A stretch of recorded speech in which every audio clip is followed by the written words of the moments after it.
You think you know how to spot a lie, but you're missing the real signs. Liars don't just speak, they build entire worlds for you to believe in. Machiavelli's 18 Truths will show you how to see through every one of them. This isn't a list of cheap tricks or body language hacks. It's a complete psychological dissection of deception itself, divided into clear, brutal lessons that will change how you see people forever. If you skip ahead, you'll miss the patterns that give you real power. So stay with me, because by the end, you won't just spot lies instantly. You'll see the fear behind them, the motive beneath them, and the weakness they reveal, and you'll know exactly how to make sure they can never control you again. Have you ever wondered why so many are fooled so easily? Why entire courts, councils, even so-called wise men fall at the feet of a silver tongue? It is not because humans are rational, it is because they crave certainty in an uncertain world. And that is the first psychological truth you must master to spot lies instantly. People do not want the truth, they want comfort. A liar understands this better than anyone. He crafts his words not to match reality but to soothe fear, to flatter pride, to erase doubt. When you see someone offering too much certainty, too much reassurance, you must become suspicious. For comfort is the first tool of the deceiver. Watch for the soft words that silence questions. Beware the man who rushes to soothe you before you even speak. A true friend may warn you, a liar will only ever reassure. We live in a world of appearances, a theater where masks are the norm and sincerity is rare. This leads us to the second psychological truth. People reveal more in what they avoid than what they say. The liar is always aware of his weak points. He will construct elaborate defenses where he feels exposed, but more tellingly, he will create silences. Avoidance is a language of its own. Listen for the questions that go unanswered. Watch for the topics that cause a sudden change in mood, the forced laugh, the deflection. A skilled manipulator knows that words can be weapons, but omission is his shield. When someone never speaks of certain things, when their eyes dart away at specific subjects, when they try to rush you past uncomfortable truths, that is when you must pay the closest attention. What they avoid is the map to their lies. But there is a deeper layer, the third psychological truth, and it is this. People expose their true intentions through their patterns, not their promises. A liar can give you beautiful words once or twice, but his nature is revealed over time. Watch behavior, not confessions. He may swear loyalty, but does he disappear when you are in need? He may speak of honesty, but do small inconsistencies trail him like shadows? Patterns are the graveyard of deception, because to lie once is easy, to lie consistently is difficult. The truth is simple and self-sustaining. The lie is complex and requires constant maintenance. When you want to spot the liar, stop listening to the speech and start charting the patterns. The man who forgets his own lie will eventually expose himself. Understand this. Your greatest weakness is your need to believe. You want to trust. You want to be told you are right, you are good, you are safe. This hunger is what every deceiver feeds upon. The world is full of people who will say anything to be loved, anything to be obeyed, anything to be followed. So Machiavelli would tell you this. Kill that hunger in yourself first. Train yourself to welcome discomfort. Value the man who challenges you more than the man who agrees with you. Only then can you be free from the influence of liars. The court of flatterers is a death sentence for any ruler. A circle of yes-men is the slow poison that brings down empires, and it is no different in your own life. Look around you. How many friends tell you what you want to hear? How many business partners promise the moon? How many lovers mirror your desires, only to reveal indifference later? It is not their fault alone. You invited it with your unguarded desire for affirmation. When you learn to watch for comfort, to listen for avoidance, to track patterns, you become dangerous. You no longer take words at face value. You see the construction behind the phrase, the motive behind the compliment, the fear behind the anger. You strip away the armor of the liar and leave him exposed to his own weakness. But do not imagine that this will make you popular. People want to be lied to. They want the soothing words, the easy story. When you refuse to play along, you will be called harsh, cynical, cruel. They will say you have no heart. But it is not cruelty to demand the truth. It is necessity, because the cost of being lied to is always greater than the cost of offending someone with honesty. The world respects the man who sees clearly, even if they fear him. It is better to be feared for your clarity than loved for your blindness. So let us be clear about this path. If you choose to see deception for what it is, you will lose some illusions forever. You will stop being surprised when people betray you. You will stop expecting virtue from those who have no incentive to be virtuous. You will begin to value the rarest quality of all, consistency between word and action, and that will make you both feared and respected, because the liar fears nothing more than the man he cannot fool. When you see through the comfort, the avoidance, and the patterns, you leave no safe ground for the deceiver to stand on. In the end, it is not about being paranoid. It is about being prepared. The world will always have liars, manipulators, charmers, who bend truth like iron in the fire. Your task is not to eliminate them. That is impossible. Your task is to recognize them instantly, to deny them power over you, to see their game without ever stepping onto their board. Because power is not given to the loudest voice or the prettiest promise. Power belongs to the one who sees reality as it is and acts accordingly. And that is the art you are beginning to learn now. Do you think people lie only with words? That is the first mistake of the naive. Words are the most obvious instrument of deception, but true manipulators know that gestures, silences, and emotions are even more effective. This brings us to the fourth psychological truth. The body betrays what the mouth denies. A liar may speak with confidence, but his eyes search for approval. He may swear loyalty, but his feet point toward the door. Watch the contradiction between word and movement. For the body is older than language and less disciplined. When someone offers you sweet assurances while their posture is closed, tense, or retreating, do not listen to their promises. Observe their fear. The liar cannot perfectly control all channels at once. There is always a leak, a tremor, an avoidance. And that leak is your window into the truth they wish to hide. Consider also the realm of emotion. The fifth psychological truth is this. The liar's emotions often arrive out of proportion or out of sequence. A skilled deceiver knows that emotion is persuasive, but few can deploy it with perfect timing. Look for overacting. Look for forced laughter at serious moments or sudden anger that seems theatrical. True emotion is congruent with context. False emotion feels scripted, rehearsed, or misplaced. This is because the liar is not responding to reality, but to the role he has chosen to play. And no actor can wear the mask perfectly at all times. He will exaggerate, he will slip, he will forget his lines. When you see emotion that doesn't fit, that's your cue to investigate deeper. Lies are maintained by controlling your perception, and nothing controls perception faster than unearned emotion. But there is a more subtle layer still. The sixth psychological truth. Liars enlist you in the deception. They make you an accomplice to your own downfall. This is the most dangerous form of manipulation, because it flatters your ego and blinds your reason. They will say, "You understand me like no one else. I knew you were different. You get it." These words are not compliments, they are hooks. When you accept them uncritically, you join the lie. You become invested in proving you are as special as they claim. And once you accept that role, you will defend the liar against your own better judgment. Because to admit they lied is to admit you were fooled. The clever manipulator knows this and sows his lies in your vanity. When someone seems too eager to make you feel singular, chosen, irreplaceable, step back. Ask yourself why they need you to believe that so badly. Recognize that these methods are not used only by petty conmen. Kings, lovers, priests, merchants, friends, they all may use them when it suits their needs. Because the nature of power is to shape perception. To rule is to convince others to obey willingly. And those who lie well understand that truth itself is rarely enough. People must be made to want the lie. They must be offered a version of reality that flatters, soothes, and empowers them. This is why the liar's greatest tool is not brute force but seduction. He makes you complicit in your own defeat. He sells you the idea that you are wise even as you are led astray. To spot lies instantly, you must develop a mind that questions praise as much as insult. Think on your own life. How many times have you ignored small contradictions in someone's behavior because their words pleased you? How many times did you let yourself be soothed by emotion that felt false but comforting? How often did you believe you were unique, even as you were one of many being told the same story?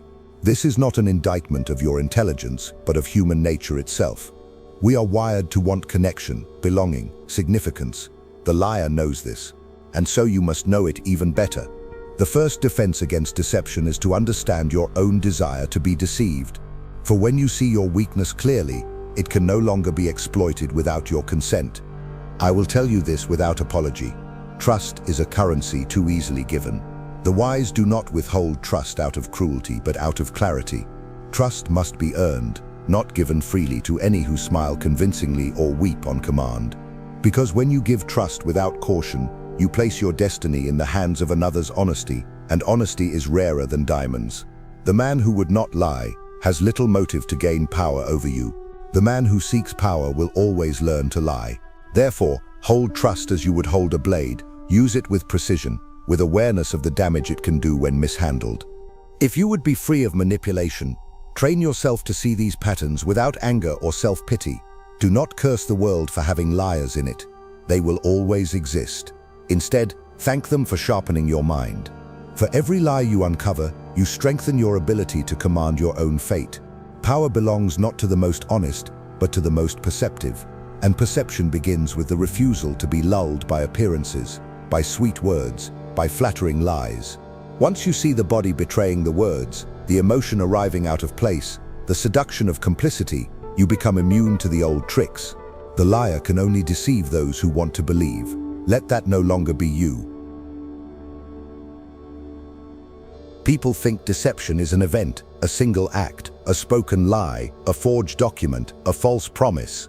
But the seventh psychological truth is this: deception is a process. It is cultivated over time like a garden, watered with small reassurances, fertilized with partial truths. A master manipulator knows that a single grand lie will collapse under scrutiny, so he builds trust brick by brick. He confesses small faults to appear honest. He offers minor truths to earn your confidence. He establishes a history of reliability that becomes his greatest weapon. When you want to spot lies instantly, do not judge words in isolation. Judge the history that surrounds them. Ask yourself, who benefits if I stop questioning? Who profits if I feel safe? Trust earned too easily is the soil in which betrayal grows. The eighth psychological truth cuts even deeper. The liar often believes his own lie. Do not expect every deceiver to know he is lying. Self-deception is the foundation of convincing others. The man who has convinced himself of his virtue can justify any betrayal. He reframes exploitation as help, dominance as protection, theft as deserved reward. This makes him doubly dangerous because he can lie without hesitation or guilt. When you see someone who cannot admit error, who always has an excuse, who spins every criticism into persecution, you see someone who is capable of profound deception, not just of others, but of himself. And the self-deceiver is the most persuasive liar of all, because he radiates sincerity. To spot such lies, you must watch for the refusal to face uncomfortable truths.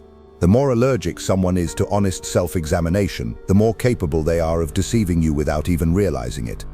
And here is the ninth psychological truth. Lies are maintained by your need to resolve tension. The manipulator knows you hate discomfort. Silence feels awkward. Contradictions feel intolerable. Unanswered questions gnaw at you. So he uses this against you, flooding you with explanations, providing convenient answers, overwhelming you with detail. He ensures you never sit with your doubts long enough for them to bloom into clarity. This is the art of misdirection, not denying every accusation outright, but drowning it in noise, in justifications, in seemingly reasonable stories.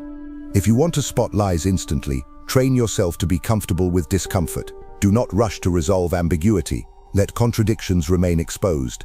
The truth does not need to be defended so frantically. It can wait. The lie cannot. It must be constantly tended, explained, maintained. The liar fears silence because in silence, his contradictions echo too loudly. Think of the negotiator who talks faster when pressed. The lover who overexplains betrayal with tears. The leader who offers elaborate justifications for broken promises. The desperate noise is not clarity but camouflage. Words pile on top of words to bury the simple, ugly truth. If you would see through this, you must slow down, listen to what is not being said, count the contradictions, ask the question they avoid, then fall silent and watch their reaction. The liar thrives on your impatience. He withers when you give him space to expose himself, because deception is like a mask that grows heavy the longer it is worn. Eventually it slips. Your task is to wait for that moment, to see the face beneath. You must understand that all of this demands discipline. It is easier to believe, It is more comfortable to accept the story, to nod and smile, to avoid conflict. That is why so few are truly free. The price of freedom is vigilance, the willingness to notice what others ignore, to ask the hard questions, to bear the burden of clarity when others choose comforting illusions. The manipulator relies on your desire to avoid discomfort. He trades you a pleasant lie for your autonomy. Never forget that bargain. For every moment you silence your doubt to keep the peace, you pay with a piece of your power, and over time, those small payments leave you bankrupt. But do not confuse this vigilance with paranoia. Paranoia is the fear of imagined enemies. Vigilance is the awareness of real ones. It is not seeing lies everywhere, but seeing them where they are. It is not suspecting everyone, but suspecting those who give you reason. The liar will call you paranoid to disarm you. He will say you're overthinking, being dramatic, ruining the mood. Recognize this tactic. It is designed to make you police yourself, to shut down your own questioning. When someone mocks your scrutiny, it is often because they have something to hide. So let me make you this promise. If you develop this habit of disciplined observation, of patience in the face of confusion, you will see more than most. You will stop falling for the easy smile, the glib answer, the practiced performance. You will see people as they are, not as they want you to see them. And this is power of the highest order. Because once you stop being fooled, you stop being ruled. You become your own master. And that, my friend, is why so few people truly want to see. For with vision comes responsibility. But for those willing to bear it, there is no greater freedom. Consider now the 10th psychological truth. The liar thrives in groups. Alone, his words can be challenged, dissected, exposed. But in a crowd, he gains strength from the inertia of the many. People want to conform. They want to belong. They would rather agree than stand out. The liar knows this. He uses the collective as a shield, spreading his message where dissent is costly. When you see someone who cannot defend his words one-on-one, but flourishes before an audience, beware. The applause of the crowd is not proof of truth. It is proof of shared delusion. To spot lies instantly, observe how someone's confidence rises with their audience. The manipulator needs the crowd to silence your doubts, to drown out your questions. Learn to withdraw from the noise and see the message without the chorus of approval. Now understand the 11th psychological truth. Lies often begin as truths twisted to serve a purpose. The most effective deception is not pure invention but corruption. The liar uses what is real to sell what is false. He will take your values, your hopes, your fears, and weaponize them against you. He will agree with you in principle only to redirect you in practice. We want safety, he says, and so he justifies control. We want justice, and so he sows division. We want love, and so he offers dependency. To see through this, you must separate the principle from the practice. Question the ends as much as the means. Ask yourself, does this path truly lead where they claim? The liar counts on your laziness of thought, your willingness to stop at agreeable slogans. Do not grant him that favor. And here is the 12th psychological truth. Liars test your boundaries early. Before they make a large demand, they make a small one. Before they tell a big lie, they tell a little one. This is the gradual conditioning of your compliance. They gauge your reactions. They learn where you resist and where you yield. This is not random. It is strategy. The successful deceiver knows conquest happens inch by inch, not all at once. So he begins with harmless requests, minor falsehoods, small invasions of your time and attention. Each concession makes the next easier. If you want to spot lies instantly, pay attention to the early tests. The offhand insult disguised as a joke. The small favor that becomes an obligation. The slight exaggeration that sets the stage for greater fabrications. Your willingness to ignore these red flags is the first victory he claims over you. Think of the seducer who flatters you lightly before asking for trust. The politician who promises small reforms before demanding loyalty. The friend who makes small betrayals you forgive because you fear confrontation. None of this is accidental. It is a calibration of your tolerance. The manipulator learns you one concession at a time, and so you must learn to say no early, to reject what feels off before it grows roots. For once the pattern is established, you will find it harder to resist. Your own history of compliance will betray you. The hardest word to say is no when you have already said yes too many times. Reflect on this. The liar is patient. He knows that people crave stability, routine, comfort. He does not need to rush you. He only needs you to lower your guard bit by bit. Like a farmer tending crops, he cultivates your trust, your forgiveness, your fear of conflict. He harvests these when the time is right. Your defense is vigilance, not just in moments of crisis, but in ordinary interactions. The lie does not always arrive with drama. Often it is delivered with a smile, with small familiar words, in the reassuring tone of a friend. Do not be deceived by humility either. Many manipulators will feign modesty to make their lies more palatable. They will confess small sins to distract you from greater ones. They will tell you they are flawed, just like you, to establish common ground. This is not vulnerability, it is strategy. True vulnerability carries risk. Performative vulnerability is a lure. It is meant to drop your defenses. Learn to recognize the difference. Ask yourself, does their confession cost them anything? Or is it merely a ticket to your trust? Understand this: you cannot change the liar. You can only control your response. Many waste time trying to reform, rehabilitate, or rescue the deceiver. This is vanity and self-deception of its own kind. Your task is not to fix them, but to see them, to recognize their methods and refuse to participate. Because every lie needs an audience, every manipulation needs a participant. Withdraw that participation, and you collapse the entire performance. I will tell you this plainly. Vigilance is not cynicism. It is clarity. It is refusing to sacrifice your discernment for the comfort of false harmony. The world will pressure you to believe, to conform, to agree. It will reward your silence and punish your questions. But understand this price. To surrender your perception is to surrender your sovereignty. And in a world filled with those eager to rule you, that is the last thing you can afford to give away. There is a 13th psychological truth you must absorb if you are to see through lies without fail. The liar isolates you from competing truths. He knows that so long as you have options, you can compare, question, doubt, so he works to narrow your vision. He casts doubt on other sources, ridicules dissenting voices, creates an environment where only his version seems safe, acceptable, true. This is not done openly. It is subtle. He will imply others misunderstand you. He will suggest no one else cares about your best interests. He will poison you against any perspective that threatens his hold. When you see someone eager to make you distrust everyone but them, recognize the strategy, for truth does not fear competition. Only the lie needs a monopoly. Consider now the 14th psychological truth. The liar will offer you moral justification for immoral acts. He knows that people resist seeing themselves as cruel, selfish, or corrupt. So he reframes exploitation as duty, betrayal as loyalty to a higher cause, cruelty as necessary honesty. This is the realm of rationalization, where even the worst behavior wears the mask of virtue. Watch how someone explains their actions. Do they own the cost? Do they acknowledge the harm? Or do they twist their motives until they appear noble? The more elaborate the justification, the greater the crime it conceals.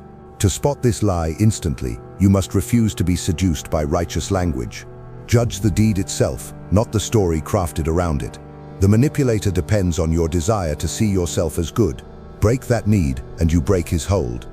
And now the 15th psychological truth. Liars manipulate your sense of time. They create urgency when they want you to act without thinking. Decide now.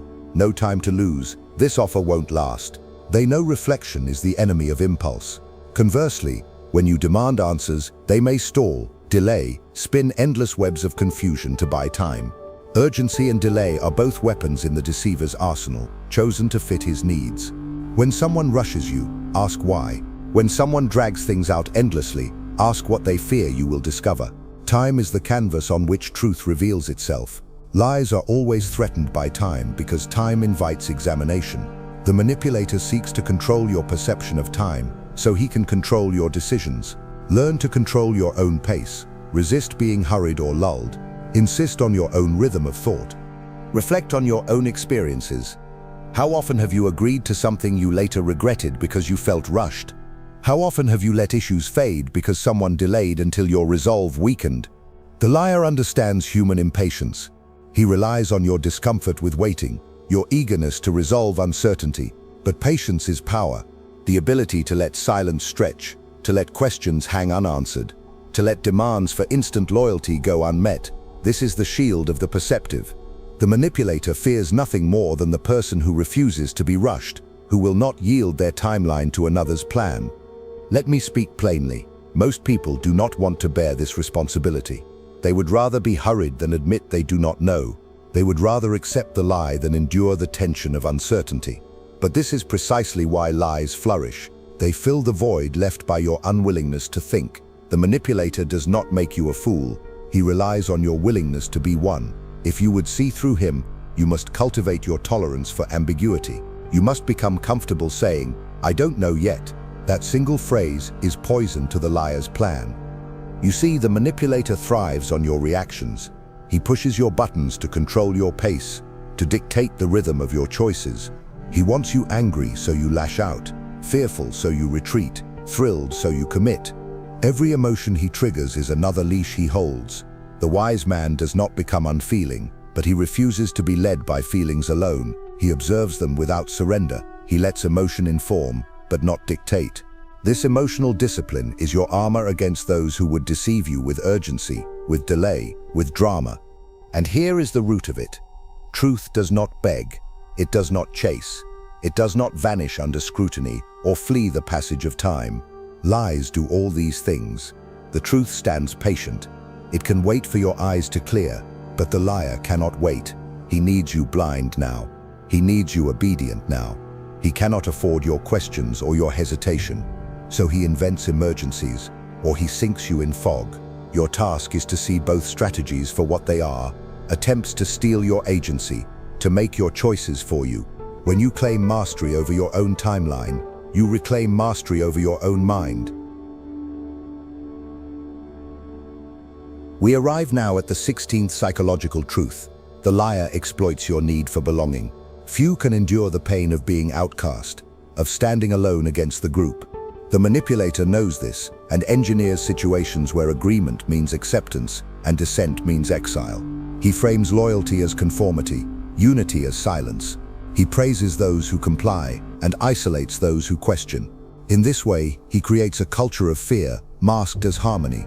To spot this lie instantly, observe how dissent is treated. Is disagreement welcomed, or is it punished? Is independent thought encouraged, or is it shamed? The truth does not fear inspection. Only the lie demands obedience dressed as loyalty. Consider the 17th psychological truth. Liars cultivate dependency. They do not merely want your agreement, they want your reliance. They will make you feel you cannot succeed without them, that you cannot think clearly without their guidance, that you cannot act without their approval. This is the strategy of the captor who feeds you just enough to keep you compliant. They solve problems they created, offer comfort for fears they instilled, promise safety from threats they exaggerated. The manipulator's goal is to make their presence feel indispensable. To spot this, ask yourself, are you freer or more bound because of them? Do they empower you to act alone, or do they make you feel helpless without them? The more someone insists you need them, the more urgently you must question why. And now the 18th and final psychological truth: lies die in the presence of principle. The manipulator can twist facts, emotions, perceptions, but he cannot easily twist a steadfast code of values. When you have clear principles, you have a standard against which all claims are measured. The liar hates this. He thrives in moral relativism, in shifting standards, in the fog of situational ethics. He will call you rigid, uncompromising, self-righteous. He will try to shame you for consistency. But this is because principle is the one thing he cannot counterfeit. It forces alignment between word and deed, intention and action. To spot lies instantly, ask, does this align with what I know to be right? Does this person's conduct match the values they preach? The more someone resists principled scrutiny, the more likely they have something to hide. Let us be clear. This final truth is the hardest to wield. It demands you know your own principles, that you have taken the time to define them, to test them, to hold them even when it costs you. Most people prefer the comfort of compromise to the clarity of conviction. This is why they are easily ruled. They trade truth for ease, freedom for approval. The manipulator counts on this. He thrives because people want the appearance of morality without its demands. But the one who holds fast to principle becomes immune to seduction. He cannot be bribed by comfort or threatened with exile. He becomes incorruptible, not because he is perfect, but because he is anchored. Reflect on what you have learned. All 18 truths are not separate weapons, but parts of a single art, the art of seeing. To see clearly is to reclaim power. The manipulator's greatest fear is not your anger or even your resistance. It is your clarity, your refusal to be dazzled by words, moved by false emotion, swayed by flattery or fear. He thrives in your blindness and withers in your sight. And so your task is not to become suspicious of all, but to become awake, to observe, to question, to measure, to remember that trust is earned, not owed, that respect must be mutual, not demanded, that loyalty to truth is higher than loyalty to any person. Understand this. Once you see, you cannot unsee. The world may appear darker at first, stripped of comforting illusions. You may feel alone, aware of games others choose to ignore. But in that solitude lies sovereignty. You will no longer be a puppet whose strings are pulled by fear, by praise, by false urgency. You will be your own master, and the world respects those who cannot be fooled, for they cannot be ruled. The liar will hate you, the weak will resent you, but the strong will seek you out. They will recognize in you a kindred spirit, someone who refuses to trade dignity for convenience. So I ask you now, at the end of this lesson, what will you choose? The easy road of agreement, of going along to get along, of silencing your doubts for the comfort of belonging, or the harder road of seeing clearly, speaking truth, accepting the cost of being free? Because freedom always has a price. It demands awareness, responsibility, courage. It demands you say no when everyone says yes, that you stand firm when others bend, that you hold to your principles when they are no longer popular. This is not the path for all, but it is the only path for those who would be sovereign. Remember this, the world will never run out of liars, but it has always hungered for those who see them. Be that person. Do not be content to be another follower, another believer in pretty words. Be the one who questions, who listens, who notices, who refuses. Be the one whose presence alone makes the liar hesitate, because he knows he cannot win you over with tricks. You see too much, and in seeing, you are free. That is your power. Guard it, use it. Let it shape you into someone no one can deceive, and in doing so, become someone no one can rule. If you have stayed with me until now, it means there is a part of you already prepared to see without illusions. A part that understands true freedom is worthless if it demands your blindness. It means you are ready to choose clarity over comfort, even if it costs you acceptance, even if it means standing alone for a while. Now tell me in the comments, are you willing to be questioned, resisted, even resented for refusing to be deceived? Are you ready to pay the price of seeing things as they truly are? If this message spoke to you, if it challenged you, write in the comments "I choose to see." Let's see how many here are prepared to walk this path with open eyes. And don't forget, keep watching the next video. It matters more than you know. See you there.